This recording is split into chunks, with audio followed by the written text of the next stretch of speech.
Assalamualaikum warahmatullahi wabarakatuh. Berjumpa lagi bersama admin di channel Bocah Indigo. Pada kesempatan kali ini admin akan melanjutkan sebuah kisah yang kemarin yang berjudul Santet Kembang Amben.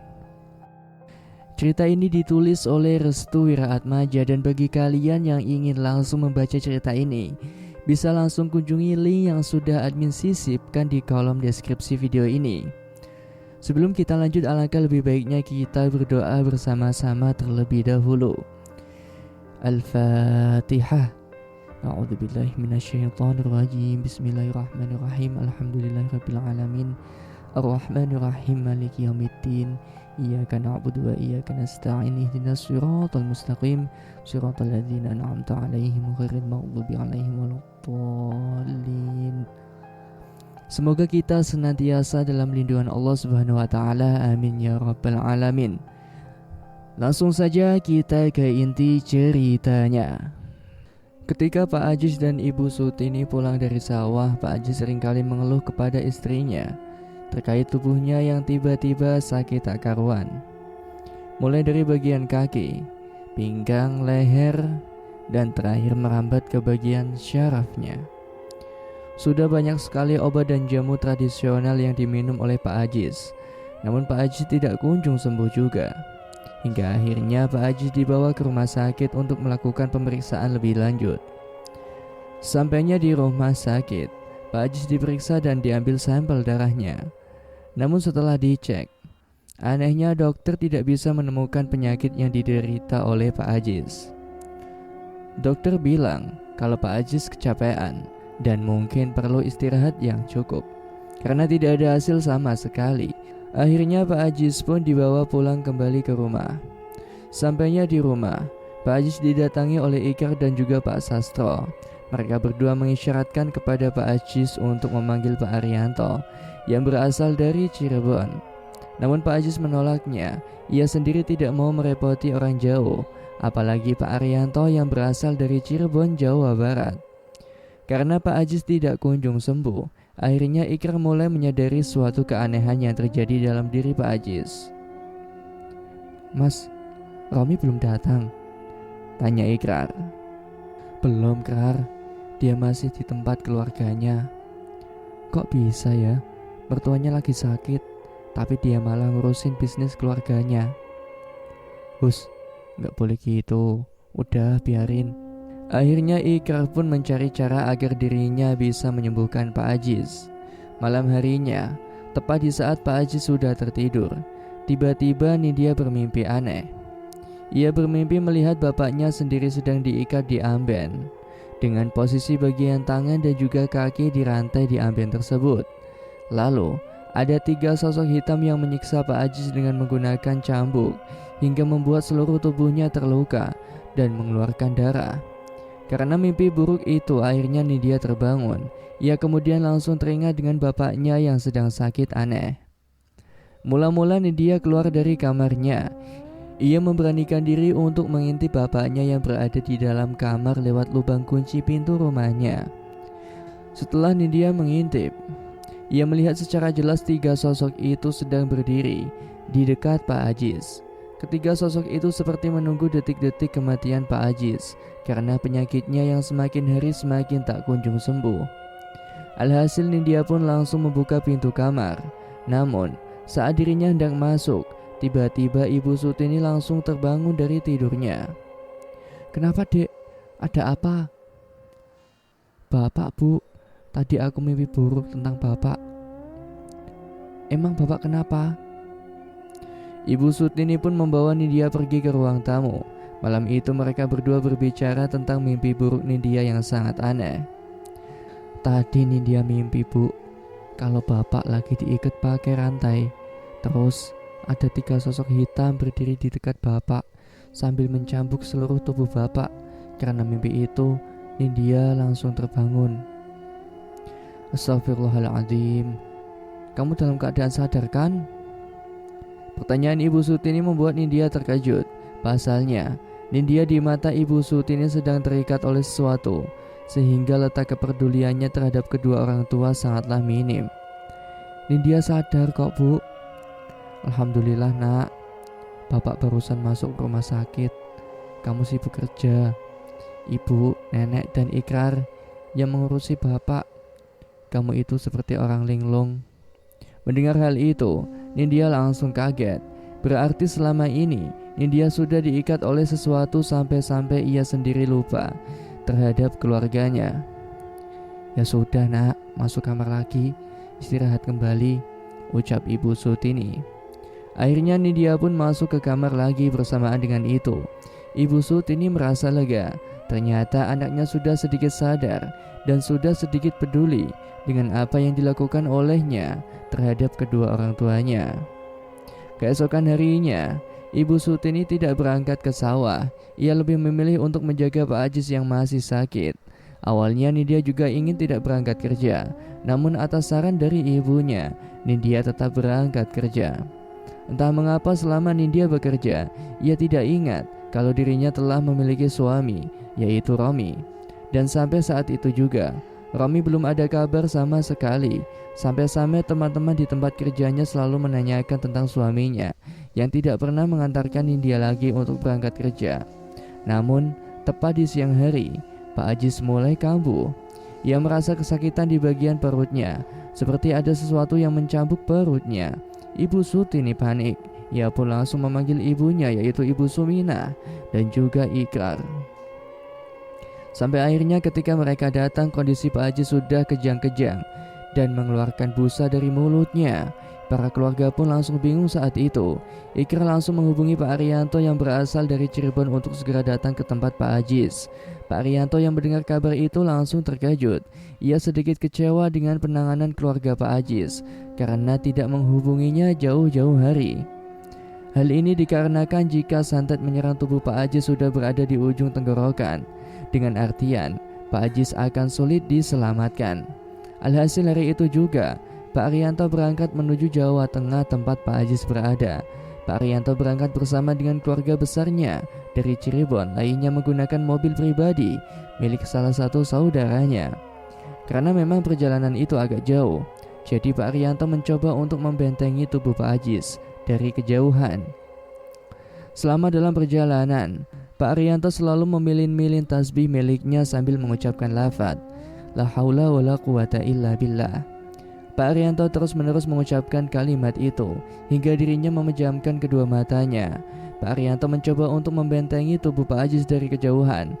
Namun ketika Pak Arianto membentengi tubuh Pak Ajis, tiba-tiba ada 3 sosok makhluk berwarna hitam mendatangi Pak Arianto. Dalam terawangannya terhadap Pak Ajis, 3 sosok itu mendatangi Pak Arianto sambil membawa cambuk di tangan kanannya masing-masing. Sosok itu mengatakan sesuatu hal yang mengerikan. Mereka berkata secara bersama-sama, "Aja melok-melok, iki udu urusanmu." Sontak saja, Pak Arianto langsung terbangun. Ia kemudian merasa mual dan ingin muntah saat itu juga.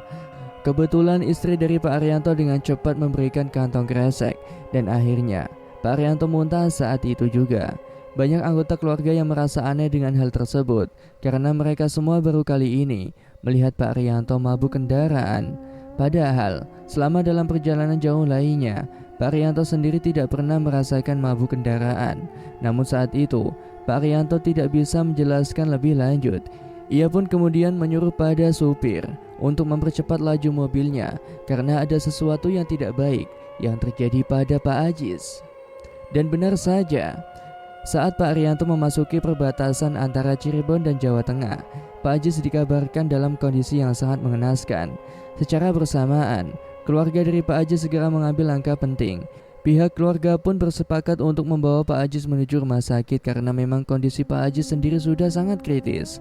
Dan saat mereka ingin membawa Pak Ajis untuk menuju ke rumah sakit, hal yang tidak terduga benar-benar terjadi. Pak Ajis meninggal dunia tepat dalam perjalanan menuju ke rumah sakit. Berita kematian Pak Ajis ini membuat seluruh keluarganya terpukul.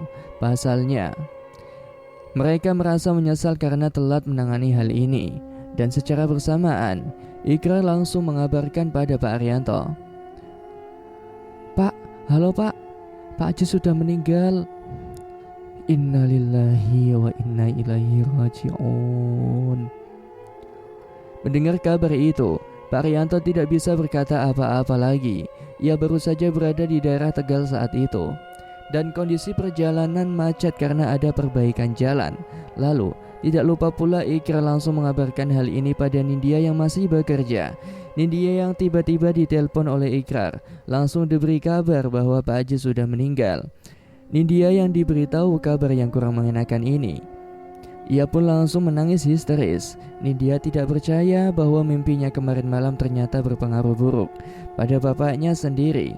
Dan saat itu juga pihak keluarga masih mencari tahu penyebab kematian dari Pak Ajis itu sendiri.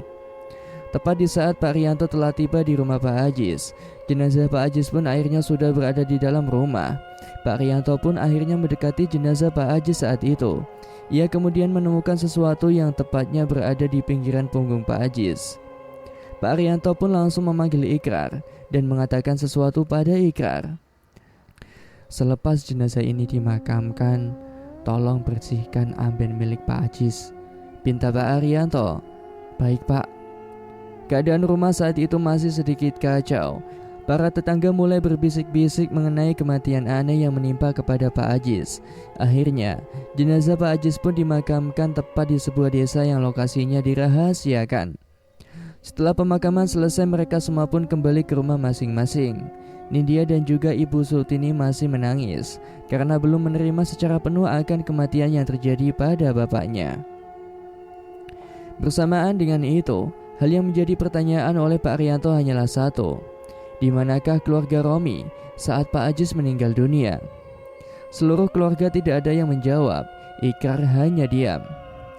Nindya tidak bisa menjawab. Ibu Sultini hanya membisu. Dan akhirnya Pak Arianto pun menanyakan hal ini kepada ibunya sendiri, yaitu Ibu Sumina. Saat itu, Ibu Sumina hanya terdiam.